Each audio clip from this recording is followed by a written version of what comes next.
We now know the 501c3 pastors' next move. In fact, this is actually a very easy prophetic event to see before it comes to fruition, thanks to the fact that all the apostate pastors have done exactly as the Bible said they would do at every step. They have joined their ministries and churches with the state they reside in, making them an exact duplicate of the Roman Catholic Church, which has the original church and state structure prophecy speaks of when declaring it to be the woman on a beast. Because the only way to get a 501c3 in America is to join your church or ministry with the state. These apostate pastors started doing this prophesied act 63 years ago when they began to sign the 501c3 contract that most are calling the Johnson Amendment today.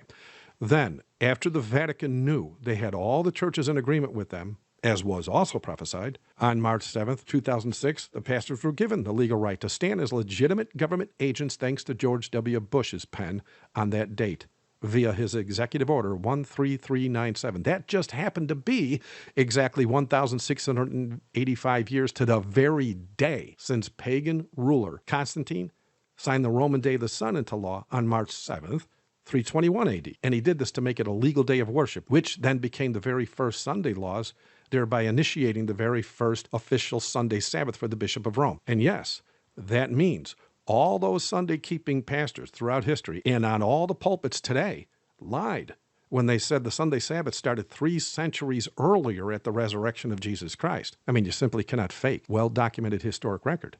And you certainly cannot find a single Bible verse to back up that claim that the Sabbath started when Jesus resurrected. It's just not there cover to cover.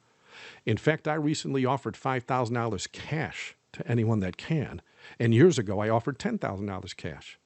And as expected, not one single verse was ever given that makes Sunday a Sabbath for Christians. Then, on May 4th, 2017, President Trump gave the 501c3 pastors the legal right to speak politically from their pulpits, thereby revealing their long prophesied fruit of emulating the church and political state structure of the Vatican, or beast in Rome. But what Trump did that day was only an executive order. And like Bush's executive order, the pastors knew it was only valid as long as he stayed in office, or until the following president removed it if he wanted to. But then on December 2nd, 2017, in the middle of the night, as most of us were asleep, which, by the way, happened to be the biblical Sabbath of the Creator God, Trump and the Senate made that executive order permanent U.S. law, wherein the 501c3 pastors could legally endorse political candidates as well as legally lobby for legislation. And so, as prophesied, all those pastors now have the same church and state power to permanently stand as the same sinful image of the beast in Rome. But how does this make us realize what their next major move will be? Well, notice what it says in Revelation about what just happened. Revelation 13, verse 15. And he had power to give life unto the image of the beast, that the image of the beast should both speak and cause, that as many as would not worship the image of the beast should be killed. The he in this passage is the second beast, which is the U.S. government.